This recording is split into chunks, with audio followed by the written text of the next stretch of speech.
皆さんこんにちは。制作過程を3つの動画に分け完成までを収録しているプラモの時間へようこそ。年末にフェラーリを作るようになって今年で3年目ということで、今回は手持ちのキットから不死身のエンスージアストシリーズであるフェラーリ 365GTS4 を作っていきます。まずはどんな車なのかインプットからいきます。この車がデビューしたのは1968年のパリ自動車ショーで、1973年まで製造され、275の進化型として1408台が販売されました。モデル名称として 365GTB4 はクーペ、1969年に追加された 365GTS4 はスパイダーで、スパイダーは122台という極めて少数しか流通されなかった幻のような車です。1967年のデイトナ24時間レースで圧倒的な強さを誇り、1,2,3フィニッシュを果たしたことからフェラーリ・デイトナという通称でも呼ばれています。デザインはピニンファリーナのレオナルド・フィオラ・バンティによるもの。近年ではレクサス LFA のデザイナーとして活躍されています。エンジンは V12 の FR レイアウトで275から継承されたシャシー。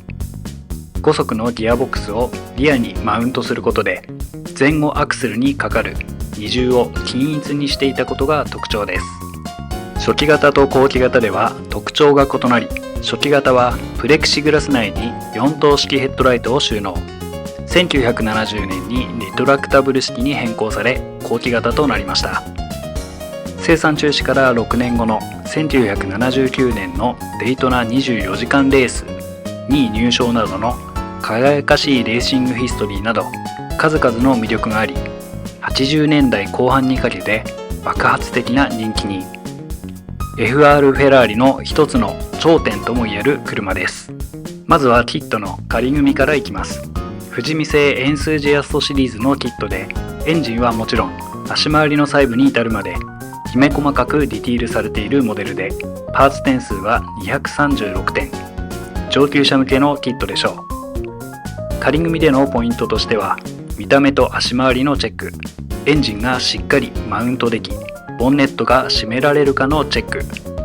インテリアとボディの整合性チェックを目的に行います。まずはエンジン塗装工程の際に問題なさそうなエンジンブロックやミッションケースなどはこの時点で組み立ててしまいます。バリなどはありますが、取り除きながら進めれば全く問題なし。ボンネットが閉まるかのチェックを行うので、必要最低限のパーツで組み立てを行っていきます。続いては足回り。細かく分かれたベンチレーテッドディスクが鼻血もんですが、足回りは特にパーツが細分化されており、次々と襲ってくる興奮を抑えつつ組み立てました。細分化されている分、細かくか弱いパーツもあるので気をつけながらの作業です。フロントにはエンジンを、リアにはミッションケースを取り付けていきます。別パーツとなっているフレームにはインテリアパーツを仮組みしていきます。2分割されたダッシュボード、エンジンとインテリアを隔離するパネルも別パーツとなっているのが特徴的で、トランクにはスペアタイヤも付属しています。ボディ関連ではウィンドウのアイはバッチリ、リトラクタブルライトも問題なく取り付けられそうです。シャシーとボディのアイは内張りが邪魔してくるので、しっかり位置を確認しつつ組み立てるといいかも。ホイールはポラーニのワイヤーホイールかカンパニオロ製のスターカの選択式でネジで固定するタイプ。ボンネットが少し浮いているのと足回りのバランスと組み付けともに少々不安なことぐらいで、それらを解消しつつ組み立てていきたいと思います。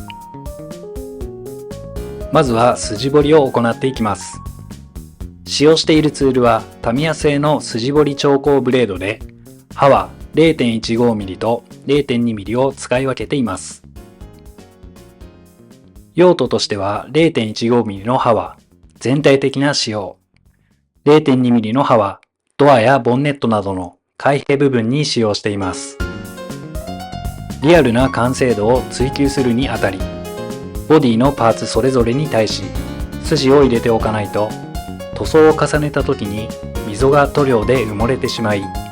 シャープさが欠けてしまうので、しっかり丁寧に彫っていきます。といっても筋を深くしすぎると不自然なシルエットになってしまったり、パーツが貫通し割れてしまう場合もありますので、あくまでも軽いタッチでそれぞれ3から5往復を目安に、なおかつボンネットやドアなどの開閉パーツ部分は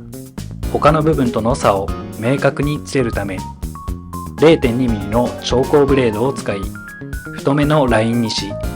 リアルさを意識しながら丁寧に彫っていきます。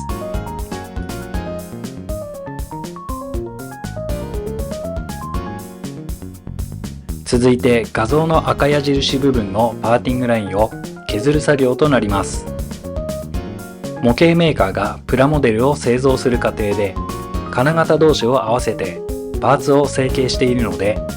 どうしても付着してしまうのがパーティングラインやバリですが、これを消すのと消さないのでは仕上がりに大きく影響してきます。パーティングラインの確認方法としては、ボディやパーツを手に取り実際に指で触ってみること。カーモデルの場合はボディを真上から見た際、左右対称的に縦にラインが入っていることが多く、バンパー周辺は特に頑固なラインになっていることが多いです。作業手順としては320番のタミヤのペーパーヤスリで水をつけながら削り取り除いていきますが、取り除く際の注意点として実車にある細かなプレスラインもありますので、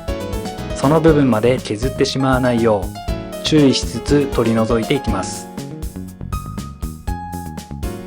320番で取り除いたらヤスリの番手を上げつつ1500番まで仕上げ、塗装に向け準備しておきます。次にボディの調整加工です。キットには初期型でも製作できるように初期型のパーツが付属されており、個人的には初期型の方が好みなので加工していきます。初期型のキットの説明書をネットで拝見したところ、ノーズをカットしサイドマーカー部分をプレクシグラスパーツがはめられるように一段削り込む加工が必要とのこと。調光ブレードとニッパーで慎重にカットし、カットした部分をペーパーヤスリで滑らかにしておきます。その後サイドマーカー部分をデザインナイフで一段削り込みます。ボディ部分まで削ってしまわないように注意しながら削り込んでいきました。ボディサイド側はキーシリンダーのモールドがありますが、配給パーツのマイナスモールドに乾燥するのでヤスリでカット。サイドミラーも支柱を取り付けた上で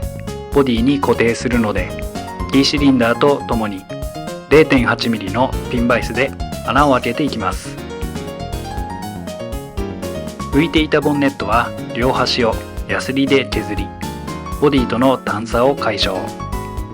これでボディ塗装の準備が整いました。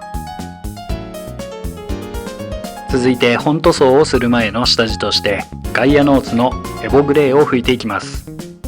この下地処理は深いツヤのある仕上がりを目標とするのであれば必須作業。パーティングラインを消すためにボディ表面を削ったり、少なからずペーパーヤスリの跡が残った場合は必ずサーフェーサーを拭いて本塗装の前に各パーツの表面を滑らかにしておくことが大事です。いかに下地処理の段階で滑らかな表面を作り上げることができるかということが重要かと思いますし、何より下地の段階から滑らかな表面を意識しておくと、後の鏡面仕上げの工程で凹凸が少なく仕上がるので、鏡面仕上げの作業時間を短縮でき、結果的には効率が上がります。吹き付け途中にホコリなどが付着した場合は焦らず乾燥を待ち、ペーパーヤスリで取り除いてから再度吹き付けます。サーフェーサーを吹き、パーティングラインや傷も消えて綺麗な表面になったことを確認し、次の作業に移っていきますが、今回はここまで。次回はインテリア完成までをお届けする予定です。ご視聴いただきありがとうございました。